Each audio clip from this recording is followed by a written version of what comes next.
Well, that was dramatic. It was.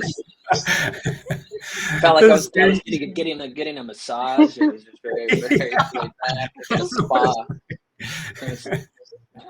Well done. Well, Sanja, Dan, great to see you both. Thanks for joining me today. I'm excited to listen and learn about the research that you just did together. So if you would, Sanja, how about you start? Introduce yourself a bit and a little bit about what we're going to be talking about today. Yeah, absolutely. So my name is Sanja Licina. I'm an organizational psychologist, president of the Workforce Business Unit at QuestionPro. I'm currently sitting in Buenos Aires, Argentina, hence the flowery topic because it's summer here.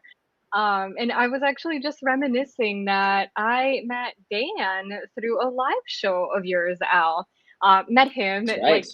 messaged him after and said, I loved your presentation. We have to meet. And a year later, here we are presenting some research. It is an absolute pleasure to share this space with both of you, because one of the things that I enjoy the most probably about our friendships is that every time I talk to either one of you, I leave feeling more optimistic with all these ideas for how, I want to impact the world and how we can do it together. And so what we're going to share in this study today is, all the three of us have been connecting on many different occasions around like what in the world is going on right now, in people's personal lives when it comes to career and opportunities. And how do we impact it? All of us think about the future work and not only what is it going to look like, but how can we help make it better? And so a big part of this study was really not just understanding the workplace, but borrowing a lot of what I've, learned from Dan, is also looking at this whole person experience and how much all of it has blended for us. And so we're going to talk about fulfillment. We're going to talk about dreams, what that looks like personally, what that looks like professionally. And really now I keep looking at my phone and the date. I'm like, we're days away from 2022. Like, how is that possible? Yeah. What happened to this year? And so, hopefully what we can do in this discussion is just really get people excited about next year, get excited about the opportunities, the brilliant and beautiful challenges ahead, and all of that. So I will turn it over to Dan so he can talk about himself. But just thank you. I was so thrilled to be here and have an opportunity to share more about our research and what we found. Absolutely. Thanks for being here. Dan, how about you?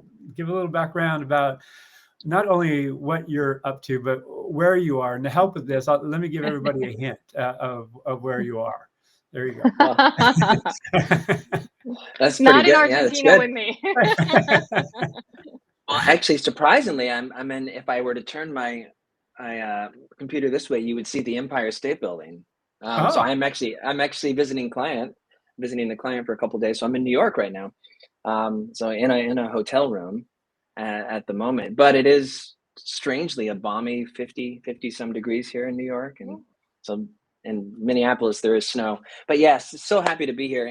And yeah, it's funny. We did meet, Sanja, you and I did meet through Al. So, no more great resignation. Al is the great connector. I think that we're going to start I'm going to create the hashtag, the great connector. We need to be creative. I'm trying. But yeah, Sonny and I really wanted to do this research, and it all just really, it fell together for us. Thinking about as we head into 2022, we know work has changed and was turned upside down over the past 18 months to 2 years. We know there's been a lot of pain and frustration. There's also been a lot of incredible things and incredible spirit of people rising up through all this inside the workplace and outside the workplace and communities and across society. So we wanted to approach this and be a little more macro with it. Like Sanja said, we think about larger fulfillment in life and what are your goals? Because we know people took time to reflect during this pandemic and took time to really think about what's important to me, took time to think about their families, took time to think about their careers and how do these things all merge together or not merge together. And I guess I didn't say it's up on the screen, but I am the co-founder of RADICL and based in Minneapolis. in New York right now. So can't wait to have a very lively discussion. And it's just been a privilege working with Sanja on this study, and always a privilege chatting with you, Al. So thank you for bringing us together. Well, of course, and I know you have a few slides to share. That being said, I know we do want to make this an interactive discussion. So how about I get out of the way, let you two do your thing, and I'll join you in a little bit. That sound good? So as Al said, like we released this report and it's chock full of data because everything that we wanted to do is really connect with workers and understand what is going on. Like Dan and I have had so many conversations between the two of us throughout the year, brainstorming that. Like, how are people feeling? And we'd start like, oh, this is how I'm doing, this, how Dan's doing, and then we'd say, how is everybody else? What's in their minds? And given our passion and professional, to ask people, we've got to find out, are we the only ones that some of you, and then where do we go from that? Where do we, if this is our baseline and if this is something we're going to continue to measure, what happens from here? Yeah, so just to add on to that a little bit, so practically speaking, I mean, what that says is, right, 1 out of every 2 people aren't really as fulfilled as they could be. And I think this isn't necessarily a shock. I think many of us are always striving for something more. We never quite fill up our cup, right? I think most of us are hungry to continue to expand opportunities in our lives, whether it's whatever is important to us, family challenges, personal accomplishments, work growth. But it was definitely a number a little higher than we were expecting. And specifically the next slide, and I'll address it for a moment, and then I want to turn this back over to Sanja. But we did find that 60% of men are fulfilled versus 40% of women. So we could definitely get into a conversation about this. And this number, the 20% gap, was pretty interesting to us and pretty significant to us. So Sanja, I'm going to turn it to you first, and then I'll add some additional color commentary on this, because this is one I think is a pretty interesting data point. Yeah, absolutely. So a lot of this year was the first female version, and just, God, I think even last year, how many years has COVID been? And just a disproportionate number of women that fell out of the workforce, how in many cases disproportionately women stepped on kids, were not able to be in school and had to be educated through Zoom or video calls. It was generally mothers that took a step back and took that. Now, you would think COVID, right? That explains all. Dan and I did ask, how much of it, for those that were more dissatisfied with their life, how much impact did COVID have on it? And didn't explain all the difference. So it's cumulative. It's cumulative in the sense of, I don't know if I mentioned, I think as a organizational psychologist, so I think about the whys a lot and what is happening here and how do women identify themselves. What is the expectation? I am a mother too, and have done a lot of that personal work over the last couple of years. And so what we're seeing is that big difference. And is it societal norms? Is it the pressures women put on themselves? Is it, now there's this huge opportunity. We talk about the hybrid workplace, but we talk so much in the sense of where and when do people do work. But I think there's so many grays in between to understand the nuances of what is it that people need. Because to me, this made my heart sink that there was such a big difference. And again, it made my heart sink a little bit more that it wasn't just COVID, because if it was, we could pinpoint that one event that hopefully eventually will end sooner rather than later. But it runs deeper than that. So I think that there's just such a great opportunity as we reimagine the future of work. And as we reimagine not just work, right? This is just general life fulfillment. What is the norm for how women ask for help? What is the norm of expectations? What is the norm for how we show up for each other? Because there shouldn't be a gap this big. Like it doesn't make sense. And so I think the good news is there's certainly a lot of ideas on how we can make changes and make improvement. I think the tough thing is like many things in life, big changes don't come easy. But to me, one of the big takeaways from the study is that we certainly need to eliminate this gap, because there's no logical sense to me, especially being a woman, like why should this be happening? I don't know, Dan, what are your additional thoughts? So I mean, yeah, I think all those ring loud and clear. I think absolutely, the pay gap is, I just want to pound my fist on that one. We need, that needs to be resolved. And I think during the pandemic we had a lot of jobs that, in the service industry and in the food industry, where and this was predominantly, there were more women than men who were not who were expected to live on tips and were getting paid minimum wage, below a livable minimum wage. And this was extraordinarily frustrating. So organizations didn't take the time to resolve this. Keep coming to work. We know people aren't coming in to eat into the restaurant, so tips aren't going to be there, but you're expected to work at this level still.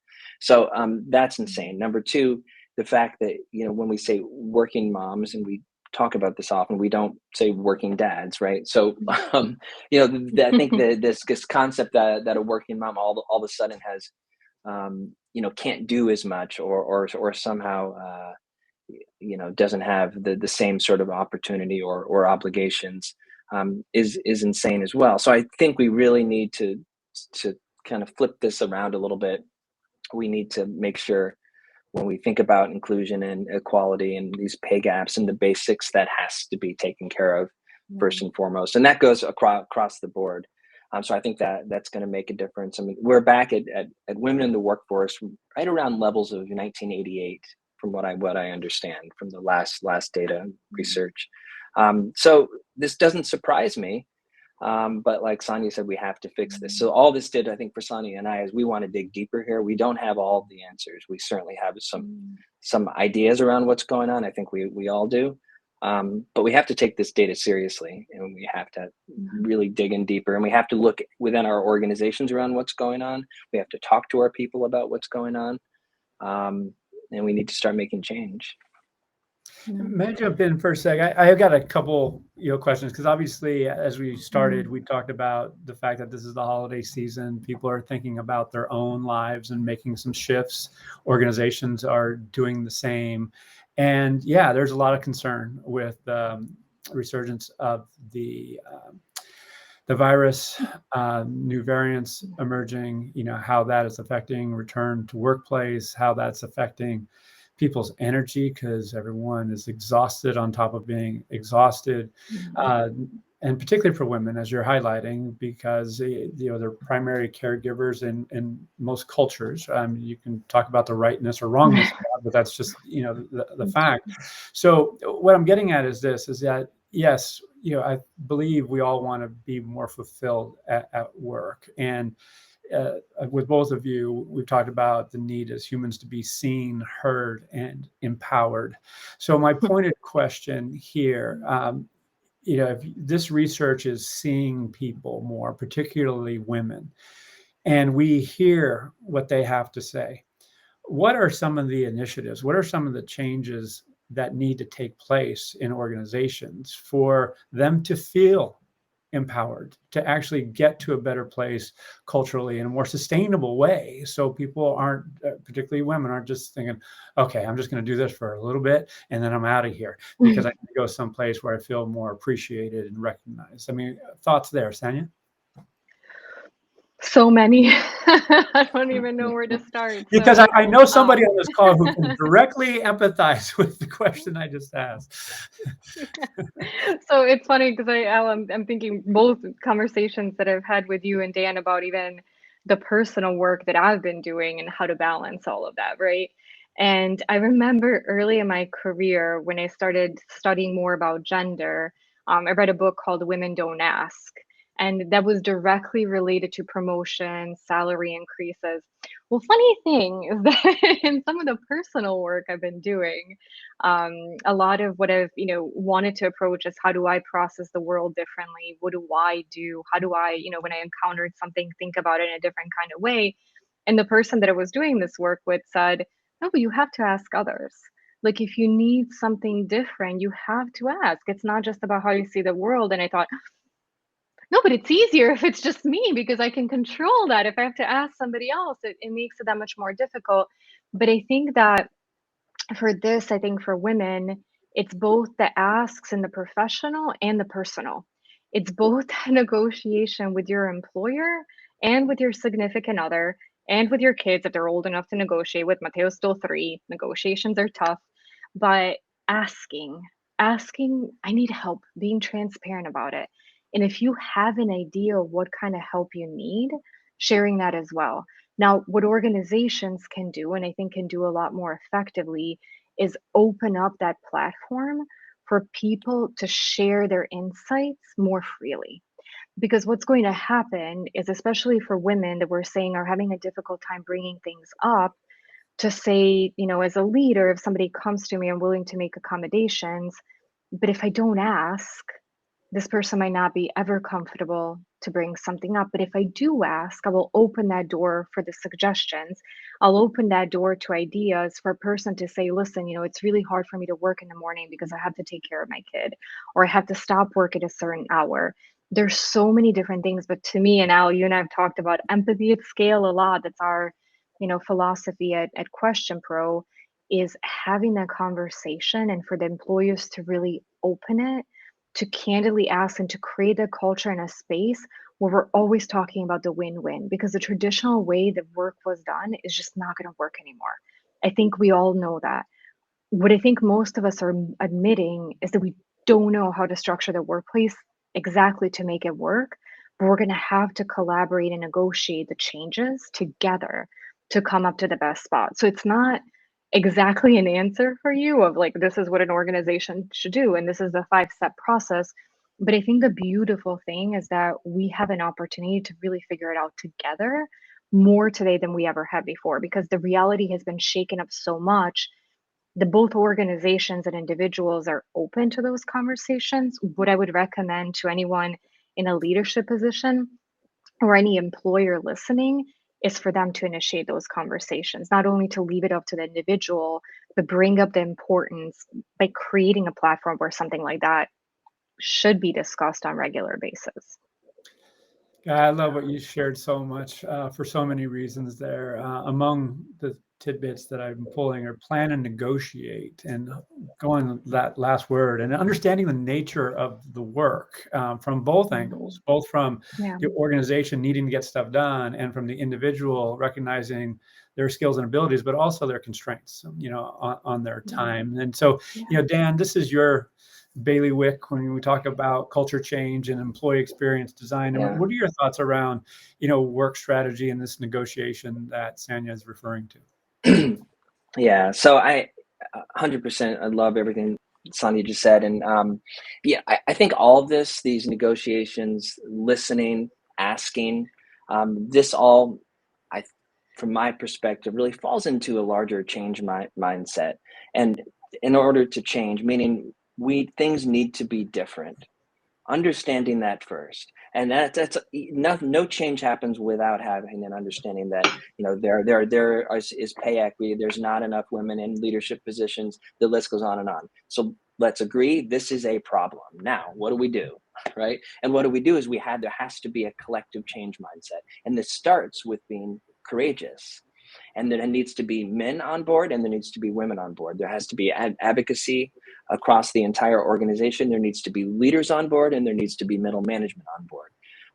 And so this is that courageous piece of it. And then we talk about that connected nature of it, right? In order for change to happen, being connected and having these conversations and these negotiations and sharing and is critical. And with that, there has to be a sense of humility, knowing what we don't know, being comfortable saying, I'm not sure, how we can fix this, but we know we need to, so let's brainstorm.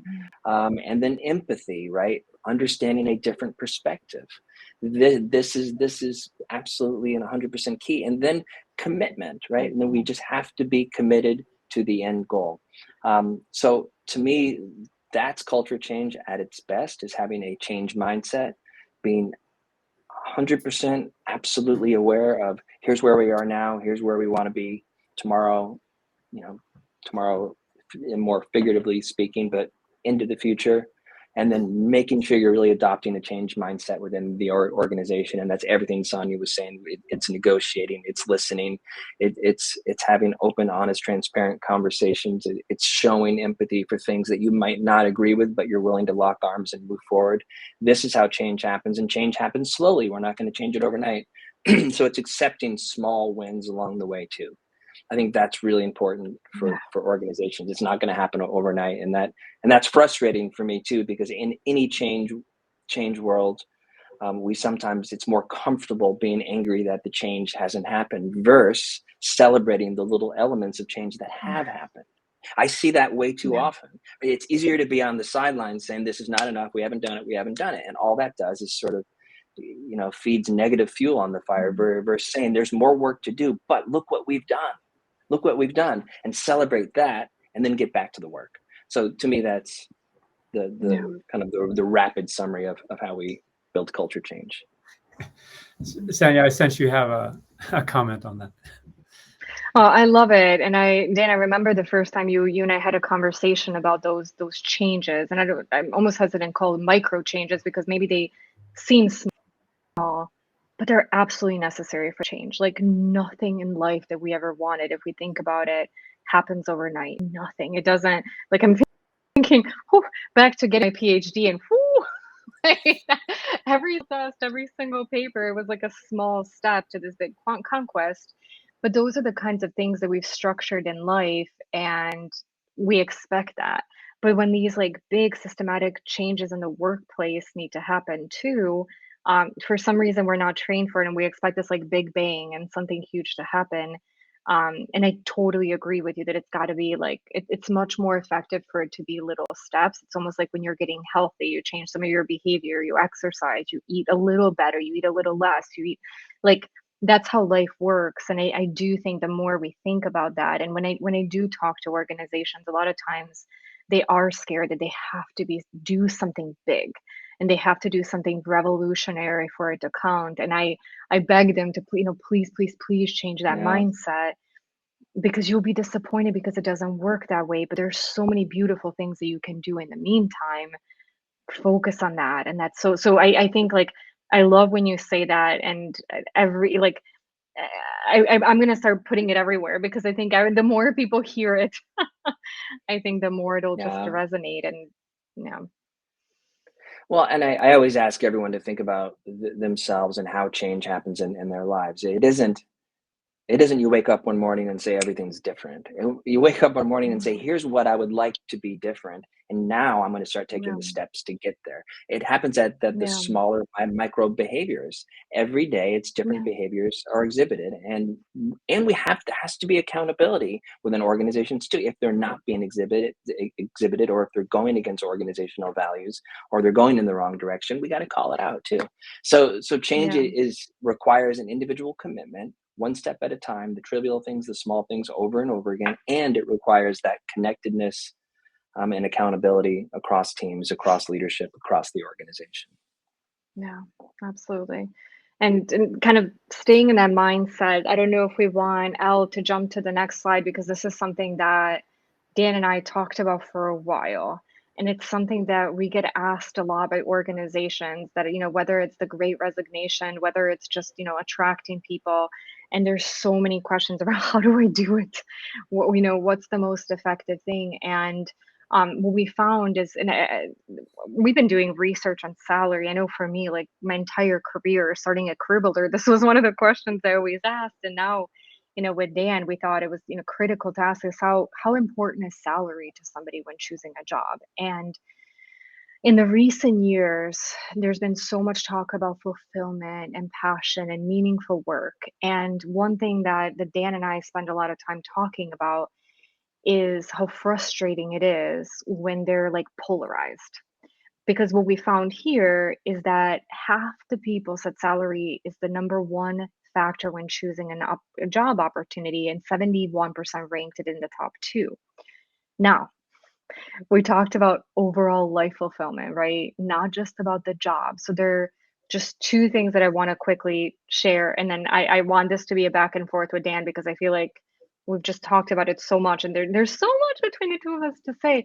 But it breaks my heart sometimes when organizations think about it's either salary or fulfillment, right? That you cannot possibly have a job that you absolutely love to do and feel like you're paid really fairly for it. Like that's the win-win. That should be the norm, or that should be at least what we're striving for.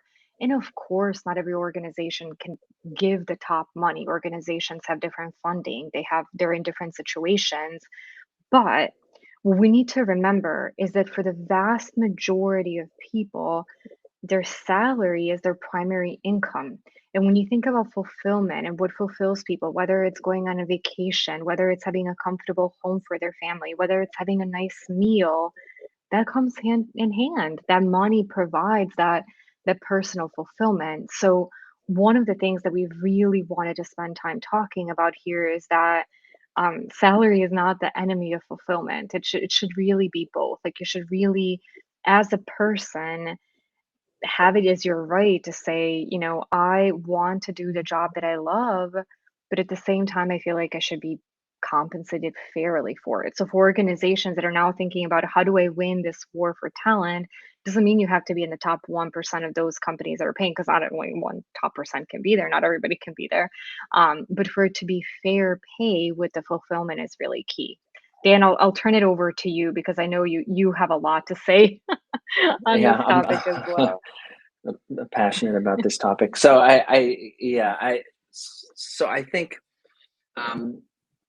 number one, there isn't a pick one or the other, right? So when we talk about fulfillment, lack of fulfillment or not feeling fulfilled can, one key driver of that is stress, right? If you're stressed, you're not going to feel as fulfilled, or if you're worried, you're not going to feel as fulfilled. And not having enough pay, not having enough to pay the bills will drive stress, reduce fulfillment. Not having a job where you feel like you can be your whole person, not having a job where you can actually feel connected to an organizational purpose, can cause stress and reduce fulfillment. So these things run hand in hand. So like Sanja said, we can't fix pay overnight and pay gaps overnight, but this foundational work has to be examined and looked at on a regular basis by organizations. If we jump right to purpose and values and think that's going to outweigh pay, if there is pay equity and pay gaps in the organization, it's going to be a failing proposition. So we have to get both right, and our data shows this. I believe it's our next slide. Do we have that on the 20%? I think we have. Yeah, Al, can you? There it is. Yeah. So when asked about being fully aligned with the company's values, 33% of workers said that company would have to pay up to 16%. 33 workers said the company would have to pay up. Yeah, it's 20%, up to 20% or more. 20% yes. or more, yes. And so, and 16%, there was no price. Like it doesn't matter. It doesn't matter how much you pay me. If I don't align with you, I'm not coming. Yeah. So what we're ultimately saying here is you can buy people's time ultimately for a period of time, but you're not buying their commitment, right? So you can, and if you can ask somebody to stay, potentially, pay will talk for a bit, but ultimately you're getting just a piece of them. You're getting just enough. They're dialing that work in. So if you can pay them at competitive rates, and there's a values connection, purpose, and larger fulfillment in the workplace, now the stress levels are reduced, fulfillment's increased because pay is right, and you have someone who's just hungry to show up, is excited to show up, wants to change within the organization, wants to make change within the organization, is truly committed to the purpose and the values of the organization. So the data screams this. So we just want to be really clear that what we're not saying when we talk about whole person experience, we're not saying have great values, make sure employee experience is great, but don't worry about all of the other stuff. We can actually pay less as long as the experience is great. No. Absolutely, hands down, no. We gotta fix pay, and we have to make sure we're focused on great experience, great purpose fulfillment, and values connection. Yeah, and that's where what's really interesting that we've seen in our business, just with the great resignation and a lot of people leaving, a lot of organizations, there's been this like huge uptick in exit interviews. And while I have nothing against that, because it's good to know why people are leaving, there's this significant opportunity for organizations to understand why are people staying. And I say that because, again, in a lot of the research that we've done, organization might set out and have a beautiful mission and vision and values. And what we see over time, if we don't examine that, is that some of the things we're living up to really well, and some of the areas we're falling short on. And without asking your people, it's oftentimes really, really difficult to know what category falls where. And to understand what is it that we were maybe 10 years ago, but we're not anymore. Do we still want to be that? And if we do, how do we step up? Or it's okay if we don't. Organizations, much like people, change. So it doesn't mean at one point when we were defining something as an organization, we have to be there forever. We evolve, we change, we learn, and we become someone else. But it's that self-awareness, like on an individual level, self-awareness and the organizational level is so incredibly important. Yeah, I want to ask this fundamental question because, again, we're going into the holidays, and there is a lot of disruptions happening in our life and the macro economy and just political life. There's uncertainty like never before, and it seems like this uncertainty arguably is here to stay. So the idea of fulfillment might be like the seeking a static future state where you land one day and I'm fulfilled, everything's better. But I would contend, and I think you'll both agree, that this is a continuously iterative process, both individually and organizationally. And something that you both alluded to that I want to call out and talk about a little bit is, Sanja, you said this, is that a leader, you have to initiate the discussion. So in my view, that means creating the space, not just a one-off, but something that, hey, a check-in, how's it going? And something that's fundamental. And that's one thing to do it as an immediate manager. It's another thing to do it at scale and make that part of your culture. That is, in my view, a policy decision where you have C-level executives saying, this is the way we're going to do things here.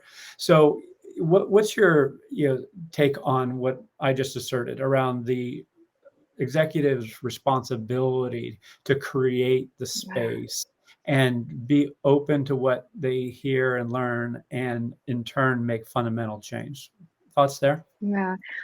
Oh, I think it's a 100% necessity. So I'm trying to think of like the parallel to the business, right? And usually, like when you're the CEO or in the C-suite, you're watching your balance sheets, you're watching your revenue, you're watching your margins, you're invoicing, and those concrete numbers are telling you a one part of the health of your business. And you're always getting those inputs to understand how well are we doing.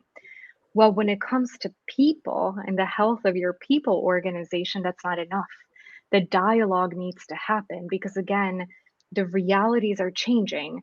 But you would never, I mean, you both know I love data. So I have like different tabs. We both know that I have like 75 tabs open on my computer at all times. But that aside, like 6 of them are my business KPIs, right? They're my like, what's the traffic to the website? What's the invoicing? What's the opportunities? Like I have all of these business KPIs on my computer. But we also know, as an organization, run surveys. We ask our people how they're doing. We do it in a thoughtful manner around like what is key in our organization. What are the important questions to ask? Without that, you just don't know. Without that, you have an unknown of the pulse of your workplace and how people are doing, and you're going in a blind. And you would never do that as a business. You would never do that as a business leader, thinking about the finances of your organization, never looking at the KPIs of how my organization's doing. Yet for some reason, when it comes to people and that sentiment that's vastly driving all of our financial performance, we don't generally tend to have the same discipline or same best practices in hand.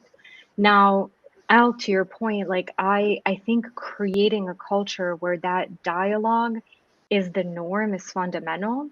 I think most organizations are not there. I think they can get there, but if that hasn't been promoted, it's just not natural to people to always raise their hand. Like, who do I raise my hand to? My manager, HR? Like, where do I share this sentiment? If it's something that's difficult to share, how do I feel comfortable sharing it? So I think that's the end goal. I think having that transparency with your leaders, with everybody in your organization to really talk about how you feel and what your opinions are is a necessary end. But to get there, we need to continue to ask. We need to continue to do things that signal that as an organization, this is important to us, that these inputs are critical. Yes. I don't think that'll ever stop. I think that'll be one part of it. So having that candid dialogue and feeling like you can go to your leader, and this is something that I remember I started with my team when I started my career back in Career Builder, and I worked with a brilliant team, like some of the most incredibly smart individuals I've ever met in my life. And I told them, listen, I want to give you the best opportunity in your career that I can. And at some point, I won't be able to anymore. Maybe you all grow it, maybe your passions will change, but tell me, because maybe what I can do is help you find something else. Like, I want you to be happy. And I continue to have that conversation with my team today. I'm a psychologist, as I mentioned a few times on this call. So some of this comes more naturally to me. I don't expect every leader and manager to get there immediately, but to have that relationship with someone that's to say, if it's inside this organization, better yet, because I would love to keep you. If it's not inside this organization, like that's a bummer. I love to keep you, but I'd rather have you be happy. And then maybe one day, if you want to come back and work with me again or work for this organization again, that would be a beautiful thing. But how do we Yeah. create that? How do we create that that's like outside of the organizational walls, but really the best for each other? For most organizations, like we're starting here, and that's okay. Like it's work that we need to do. So the organizations just need to be really, really proactive until that culture and that comfort level at scale is created. Yeah, love it. Dan, your thoughts there? Yeah. Yeah. So, Al, you brought up a couple of times, and I'm going to take this from a little more of kind of a societal human perspective. You brought up a couple times the holiday season is upon us. We're spending a lot of time with friends and family, and likely friends and family, in many cases, who might have very different opinions about things. And here's I'm going to first talk about here's Dan's advice on how to navigate through the holiday season. Then I'll apply it to organizations. I think we too quickly start to focus on the how. So, and that's where we debate. That's where we get stuck. It is sort of the how, the process versus taking a moment and agreeing actually where are we going. And I think if we do that, even think about the greatest divide. I use an analogy that there's an island and we're on a big lake and there's an island in the center and we all want to get to that island. We agree with that. But where we fundamentally disagree and have differences of opinion is how do we get to that island? I want to take a boat. I'm going to swim. I'm feeling like I'm in good shape. I'd like to take a helicopter. I would like to water ski. I would like to take a canoe. And everyone's going to have an opinion, but ultimately, where are we trying to get? It's to that island. So if you think about organizational change, that's the same thing. Creating a safe place where the first thing that needs to happen is this is what our long play looks like. This is what the future could look like, should look like. We're going to fundamentally disagree in many cases on how to get there. Let's debate that in a healthy way. Let's bring in different voices across the organization, across different functions, across different stakeholders, different levels. Everyone should have a voice in this conversation. And then we need to make a decision. We need to lock arms and we need to go. So I think this is ultimately how we create that safe place.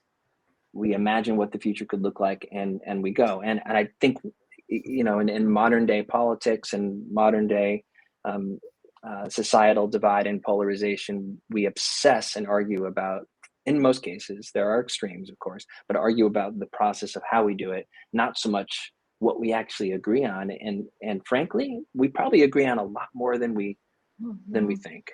And if we focus there, it's amazing. For a moment, we can breathe and we can be peaceful with each other because we all agree, yes, that is what we need to be like. Then we get into our arguments around how we get there, and that's fine.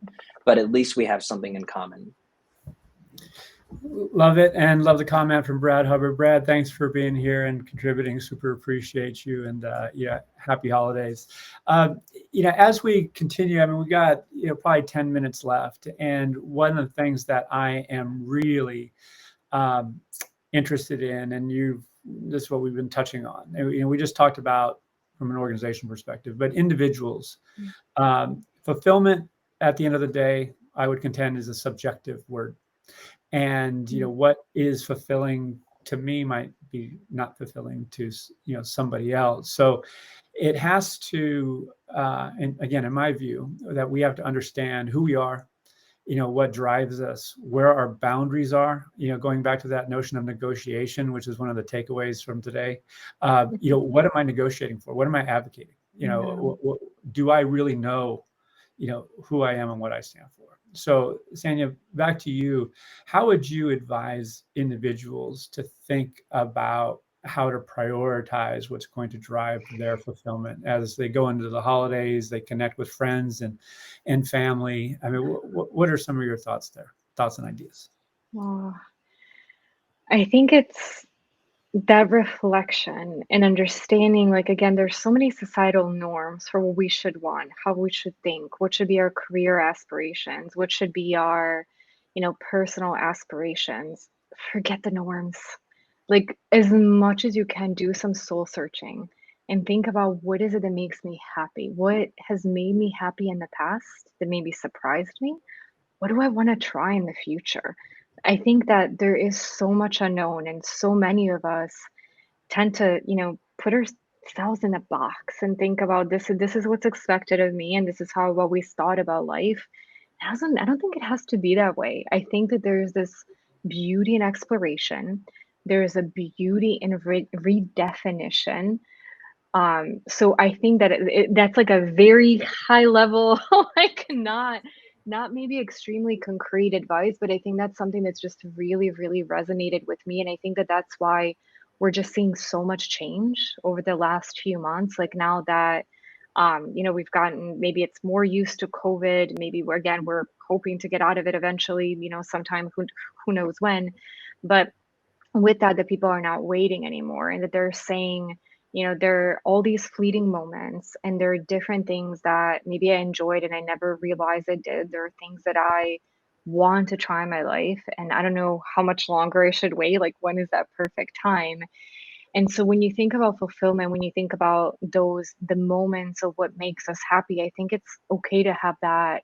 Embrace the unexpected, explore the unexpected, explore it in your personal life, explore it in your professional life. Talk to as many people as you can. That's been one of the beautiful things for me. Al, I recently connected with one of your friends, and we were chatting, and she was so sweet, and she said, I'm in Portland, and I feel, like it's been fun to connect with people virtually. I feel much closer to everyone. Say, hey, I'm in Buenos Aires, Argentina, and it's just been so heart filling to be able to connect, with people from all over the world and learn. Like, I think that's one of the most beautiful things. So, to your question around fulfillment, I would just say explore. Take that time, get to know yourself, try different things, because I think maybe a part of the problem is that some of the things that we're chasing that we think are going to make us really happy are not. So it's not that we're just chasing things that we believe are going to make us fulfilled and not getting there, but maybe also chasing things that are, we would expect would give us this great sense of, well-being, but they're falling short. All right. Wow. Yeah. So I know what I'm going to be doing with the holiday. I'm doing some exploring. Yes. Yes. I love I love the beauty of exploration. I think that is a great tagline for the holidays, and really, and with that, as we say, there are a few things in life that we truly get to care about, and so understand what those are, and care the hell out of it, and do something about it to make sure your life, as you are living, work, personal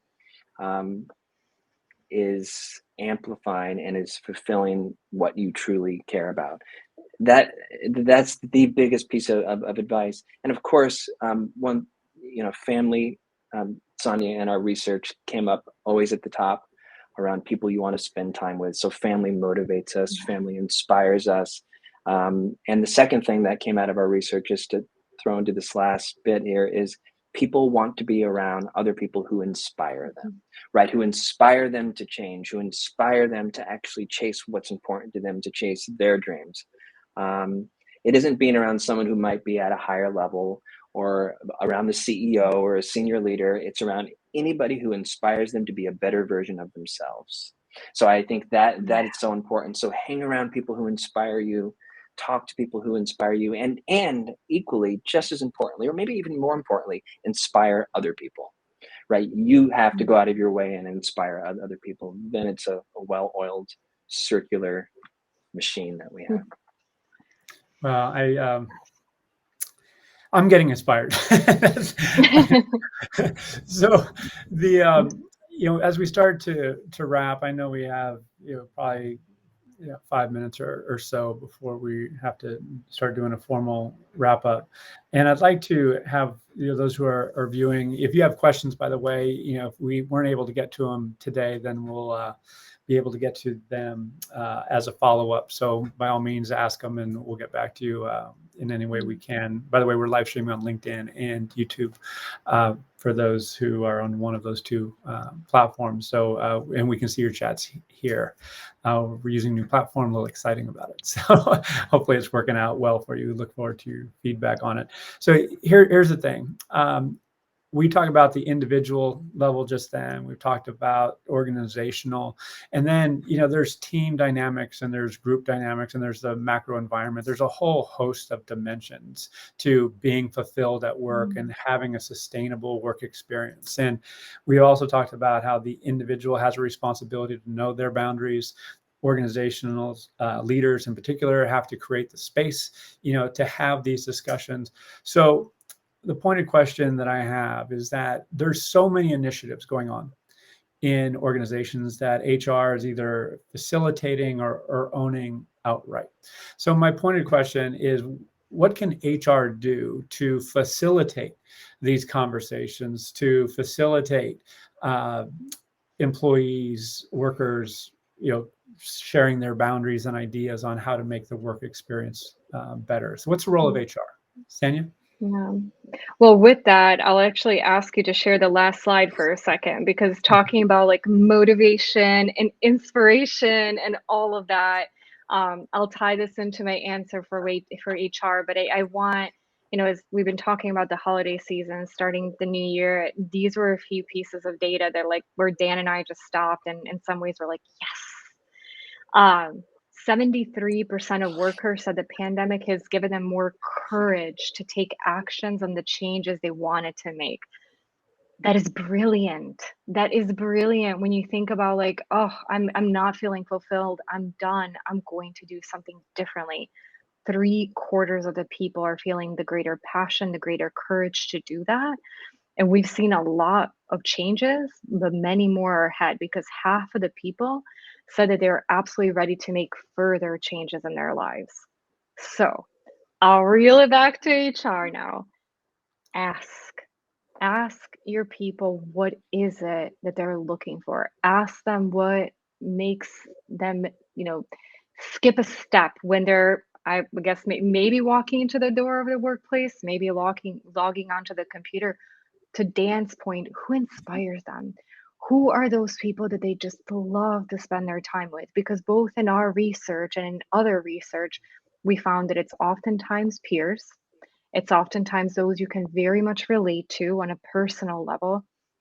How do you give those people more visibility in your organization? How do you give them the platform to inspire others? How do you give them the platform to get others excited about their work, to teach others, to do all of those kinds of things? So when it comes to what HR can be doing, I think it's more effectively, making those connections and understanding for their own people what makes them tick. because there's a lot of research like ours, there's, others that other organizations are doing. But what I hope is that it just gives somebody the drive, the passion, the want to say, I need to know my people better. And when I'm thinking about the next year, I would be bold. I would think big. I would say, how do we make things more human? How do we make people really fall in love with us and as an organization? And again, it's a little bit about self-definition, but it's a little bit about that conversation. Much like I didn't bring up any romantic relationships this whole hour, so I'll wrap it up with that. When we're with somebody else, what do they love about us? What makes that relationship work? What makes them stay? And I think if we don't know, sometimes maybe we don't know what are the best ways to show up. And I think it's, something similar in the organization. An organization can't change for every person to fall in love with them. But what they can know is what is it that's really unique about them and how do they get really, really great at it and do it continually to make sure that those people that they have just absolutely love spending time with them. So yeah, an hour without bringing a personal relationship analogy. I can't believe it. I snuck one You in. did well. You did well. Yeah, so no, thank you for that. And that's, so many comments, but Dan, you go, it's your turn. Yeah, I would agree with all that, and I'm one to bring up personal relationship analogies too. So I'm pretty impressed neither of us have in this entire 60 minutes. Yeah, number one, that data I think is interesting. I mean, keep in mind that 50% of at least the workforce in our study, additional changes are still ahead of us. So what that means, back to your question, Al, around HR, what does HR need to do? I mean, number one, listen. Really create an active listening within the organization. And sometimes in fact, the reason I'm in New York is I'm meeting with the client and we're doing just this. It's a very large company, a global company, and we're working on programs. HR recognizes the opportunity. We're doing focus groups. We're doing one-on-one interviews. We're really listening to what the needs are, what the opportunities are, what the strengths are that we can continue to amplify. And then we're sharing and we're cascading. Yes, we're using survey data as well. But it's amazing. You can do this at scale. And so when I hear an organization that says, well, we have 100,000 people, we can't listen.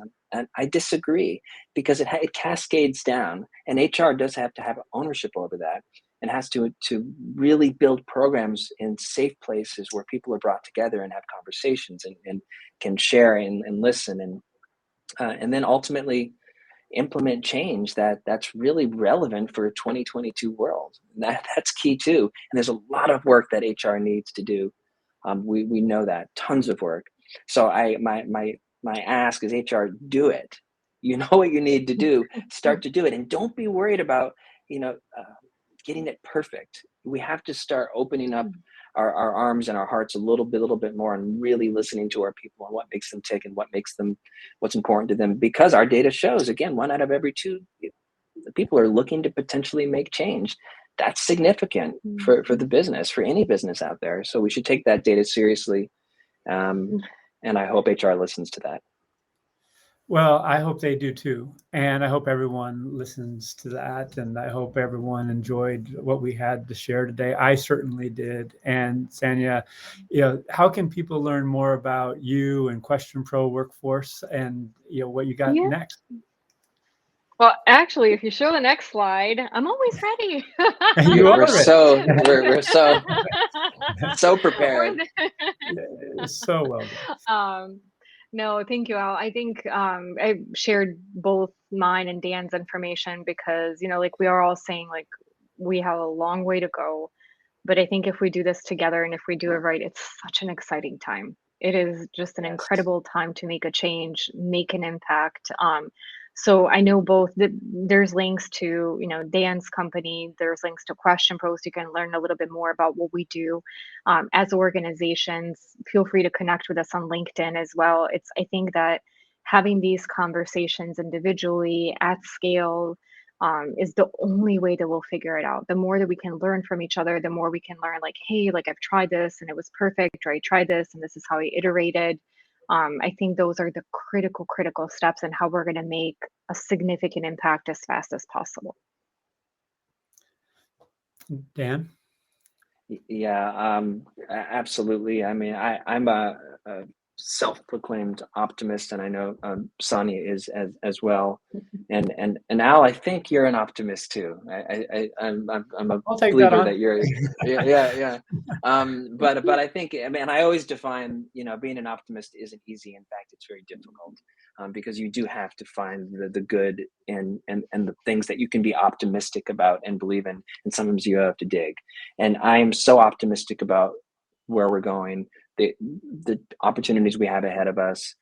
So reach out to us, but be committed to change. Be committed to make bold moves. Be committed to do things differently. I mean, that would be my feedback as you head into 2022. We say that probably every year, of course, but there is no greater time and more important time than now, with everything that we've been through, everything that we've suffered through, everything that we've been together, locking arms with each other through. Now's the time. So I urge everyone, really think about your 2022 strategy, the change you want to make, the world you want to create for yourself individually and for the organization. Yeah, reach out to Sonia, reach out to myself, and it's just been such a pleasure and honor chatting with everybody. Well, hey, it's been a pleasure and honor to speak with you two, see you two, interact with you two. It is, hopefully we'll get together in person before too long. It gives me hope, Dan, that you're there in New York on the road. Hopefully Yes. this new variant doesn't throw too much of a curveball into things. We have plans of doing a city tour here in 2022, and groups of 60 to 80 people at the city winery and places like that around the United States. So looking forward to that. Push that back just a little bit given the virus, but hopefully it's just a little bit. But I'm eager to get connected in person with you all before too long. So again, thank you, a heartfelt thank you. Happy holidays. Before I wrap, closing thoughts, Sanja, Dan, anything else? Are you good? No, just such a pleasure, Al. Thank you for having us. And to echo what both of you are saying, think big for next year. Think bold. Why not? No better time than the present. No better time than today. Every day. All right. Well, thank you too. Be well. Happy holidays. Thank you. Be well. Happy holidays. Right. Bye-bye. All right. So we're going to toggle now to the Future of Work Studio, which is going to be a new thing that we are doing. And we're going to have a Future of Work discussion, and I'm going to take just 5 minutes, and then I'm going to share a link, and then we're going to go over there and get involved and make it happen. So I'm going to put the link in the chat right now. We are partnering with Twine to offer this, and let me explain what it is.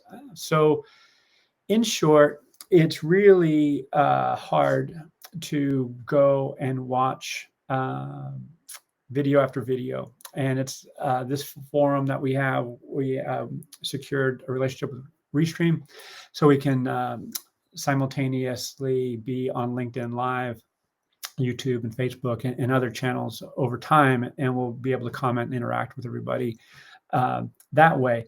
That being said, what's really in demand in talking with the PAFOW community is that we want to connect, we want to network.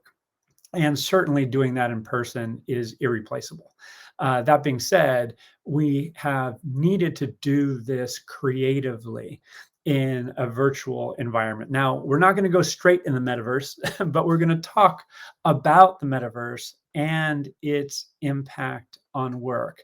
And I'm not just putting this out because it's been in the news lately. I'm putting this out because I believe, given my perspective, that not only is it imminent, it is arriving faster than I even thought. And so with that in mind, I want to give you all some reading for the holidays. The book is Ready Player One. Now, the movie of the same name came out a few years ago, and I will publicly say that it was horrible. It was really, really sad that it just bailed on some of the key themes of the book that had social commentary that invited some ethical discussions about where we're headed. The book is now coming to life in many aspects. And so it's a great story from an OD perspective as well, human dynamics, how we're going to work and collaborate together. So I would love, and I'm going to do this in January, middle of January, I want to have a future of work discussion on Ready Player One. And so I'm putting that out there. And so we'll get that date in place. I believe it's January 13th, Thursday. So look out for that. So what is the metaverse? And I'm just going to spend a few minutes on it. So you may have heard that Nike, I prefer Nike because I grew up in the 70s and 80s, and that's what we called it, just acquired RTFKT.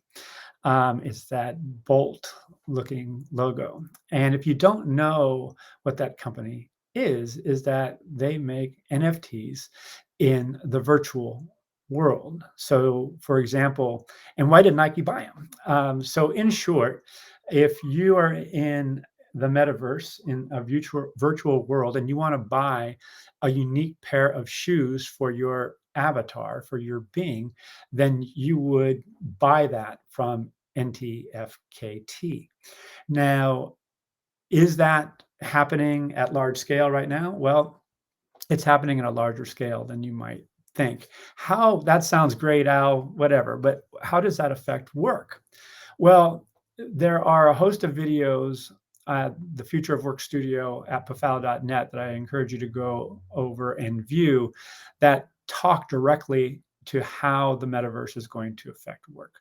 One of the things that I want to call out is that the technologies will be able to, according to Mark Zuckerberg, detect your facial expressions. So detecting one's facial expressions in the form of data then applies a host of presumptions around those facial expressions. That's how we interact as human beings. We interpret things. Now we're going to have machines not only interpreting things, but logging those behaviors over time. How is that going to affect privacy, ethics, and general use of data? Because that information can be used responsibly, or it can be used for malintent, or it can just be unconsciously used and ultimately have adverse impact downstream. So where we're heading is both wonderful and scary.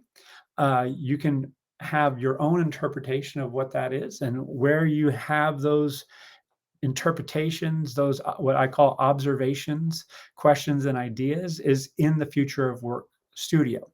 So if you would, if you're up for it, please join us at the Future of Work Studio. And we're partnering with Twine, and I kind of messed up on sharing my screen here, but let me show you what it looks like.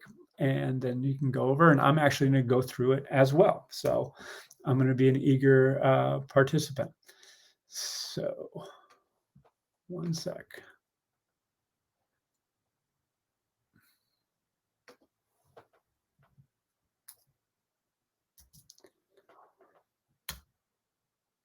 All right.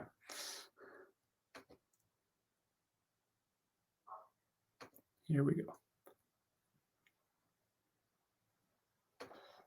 This is what it is going to look like. You're going to go over to this screen, and you're going to log in with your LinkedIn or Google credentials, or you can enter your email, and then you're going to enter into a conversation with a peer or somebody within the people analytics community. We're going to do 3 9-minute conversations. So it'll take about 30 minutes from right now, and then we'll be done. And I'm going to ask you to go to the Future of Work Studio and provide your comments and ideas. So with that, I will adjourn. thank you so much for being here for PAFOW Live. I'd be really interested in your experience with people analytics and future of work community discussion, future of work discussion, that is. And here we go. All right. Again, thank you for being here. Greatly appreciate it. Happy holidays.